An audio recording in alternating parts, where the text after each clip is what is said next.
Jenny Slate Deposition, Part 1. And you were an actress in the film It Ends With Us, right? Yes. And in that film, you portrayed the character of Alyssa? Yes. And who was Alyssa in the film?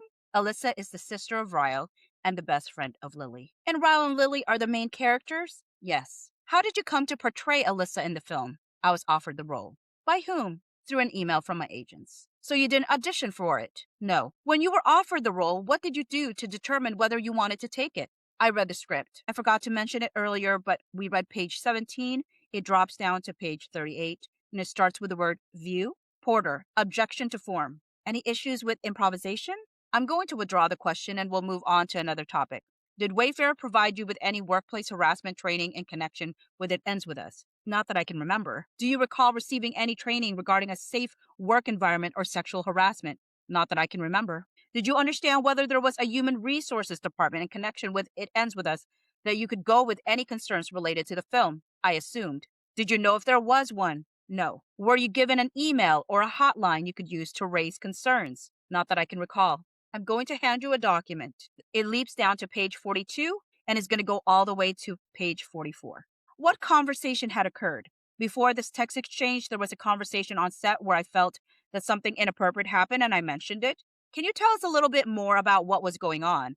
What was the inappropriate thing that you felt had happened? We were, in my memory, getting ready to shoot, and Blake and I and Justin were on set, and he mentioned that she looked, I can't remember the order of it, was sexy and then hot, or hot and then sexy, or that her look was sexy or hot. And I remember her saying something like, that's not what I'm going for. And then he tried another modifier, either hot or sexy. Again, I forget the order.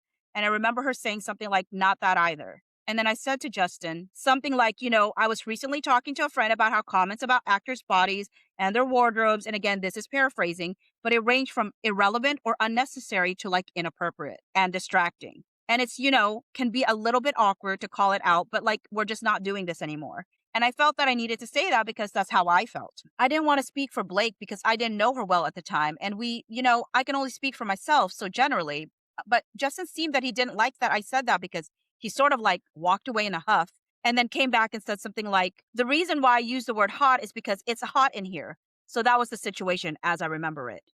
Did you believe him? Schuster, objection. Did I believe him?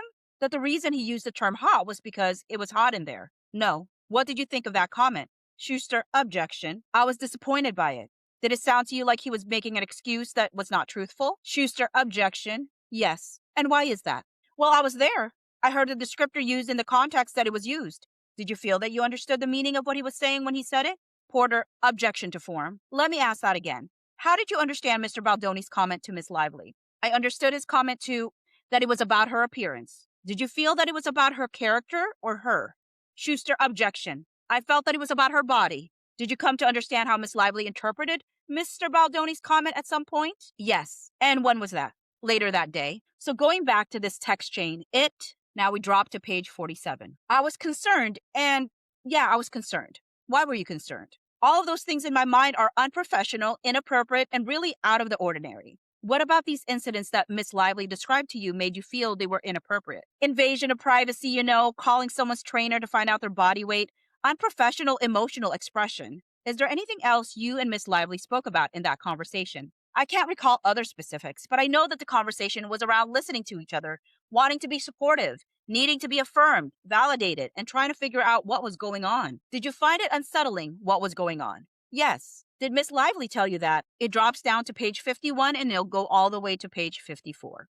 What do you recall those to be at that time? Justin's inappropriate comments, generally a kind of chaotic set? Yeah. When you say his inappropriate comments, you mentioned the hot and sexy comments to Miss Lively. Were there any comments to you that you felt were inappropriate at that time? Yes. And is this from Mr. Baldoni? Yes. What did he say to you that you felt was inappropriate? He said something like, I can say this because my wife is here, but you look sexy in what you're wearing. And what about that did you feel is inappropriate? I would say it breaks a pretty well understood norm to comment, give your personal opinion on how somebody's body looks. When you say a pretty well understood norm, can you explain a little bit more what you mean by that? Sort of like what I said previously in the situation that I described between Blake and Justin and I.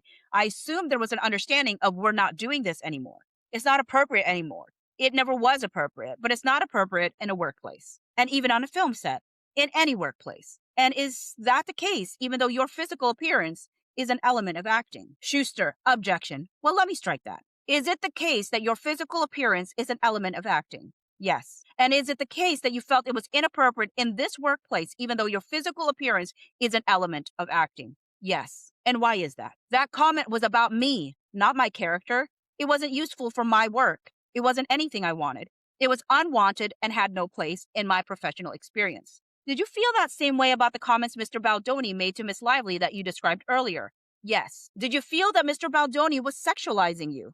Schuster, objection. Yes. Did you say anything to Mr. Baldoni at the time when he made the sexy comment to you? Yes. What did you say? I was surprised and bummed out, sort of lightly stunned, and I think I said something like, yeah, it's a good look. Did you tell him that you didn't like the comment? I did not. And why did you not do that at that time? I didn't feel comfortable. Why not? Because I think it was either my first or second day on set. He was my boss, and I just wanted to do my work and leave. Going back to the text chain in Miss Lively's response to you, she says in the second line, I'm sorry for what you've experienced, and I wish I would have been there to witness it for you. Was Miss Lively not present when Mr. Baldoni made the sexy comment to you? I don't remember her being there. Did you talk about that comment in your conversation with her in the trailer on May 23rd?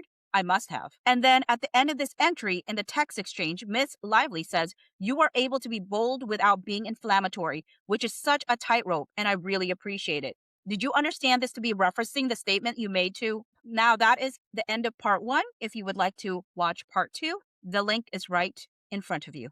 Thanks.